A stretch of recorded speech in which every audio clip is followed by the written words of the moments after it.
Hi,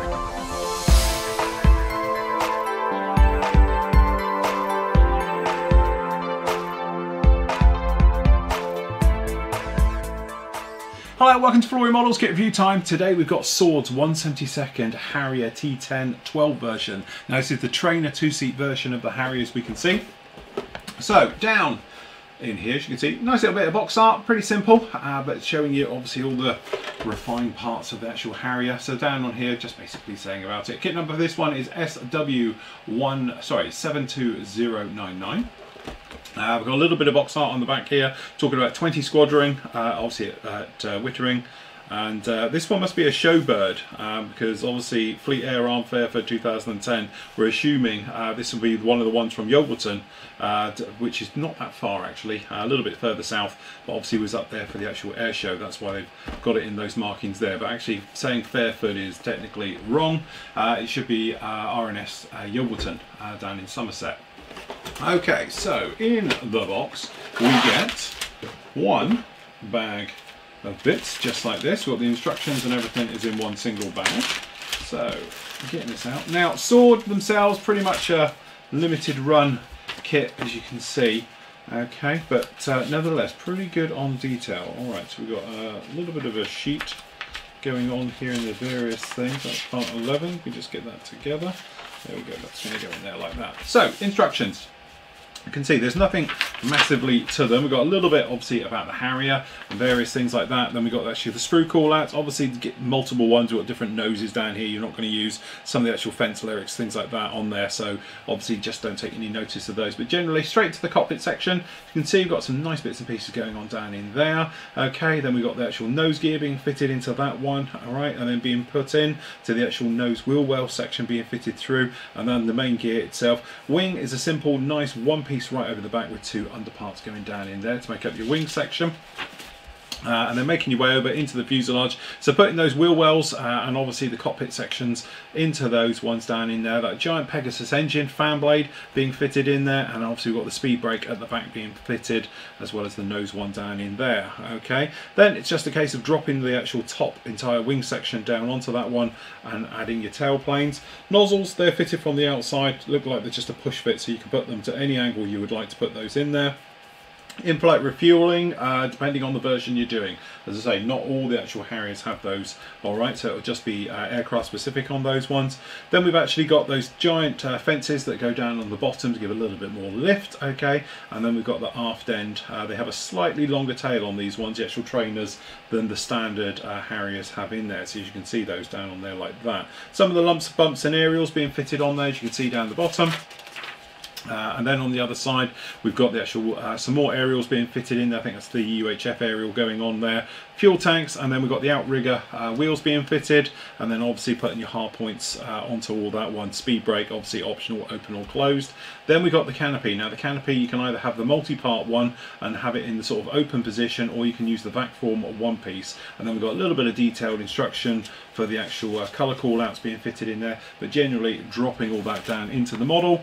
And then we've got some nice stencil data, okay, and some references for your panel lines, things like that down on there, and then your colour call outs, which is that sort of standard REF colour for the Harriers. Okay, so down on there you've got sort of the dark sea grey on the surface, and then you've got the medium sea grey for everywhere else on it, and that sort of radome buff colour for the leading edges of the actual the wings and the tail planes being fitted on there, just like that. Okay, and then on the other side, slightly different one. This is all over medium sea grey, so they've sort of done away with that darker colour on the surface, just like that.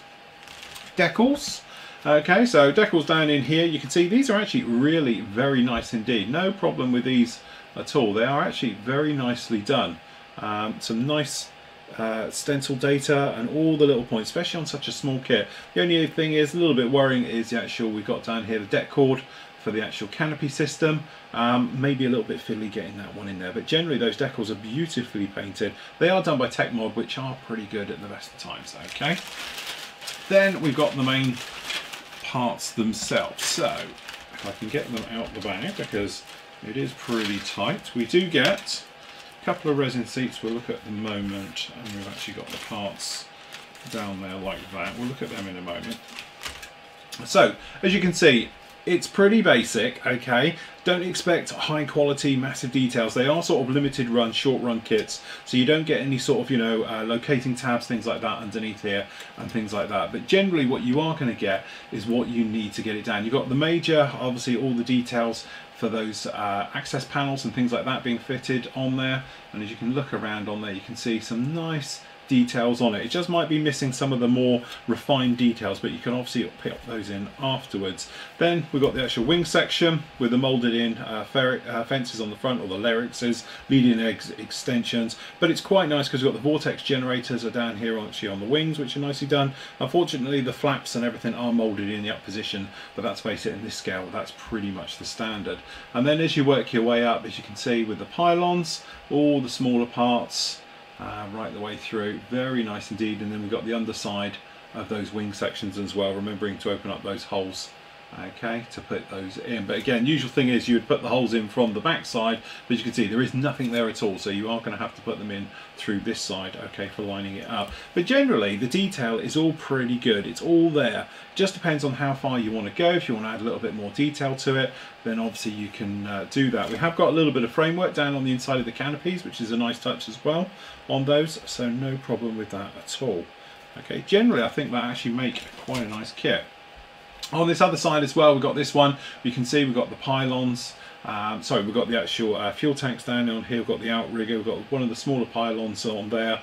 Okay, and then working your way through. These are actually quite nice. The instrument panels as well, quite nicely moulded. No problem with any of that. I think, you know, for the scale as well, it's absolutely perfectly acceptable.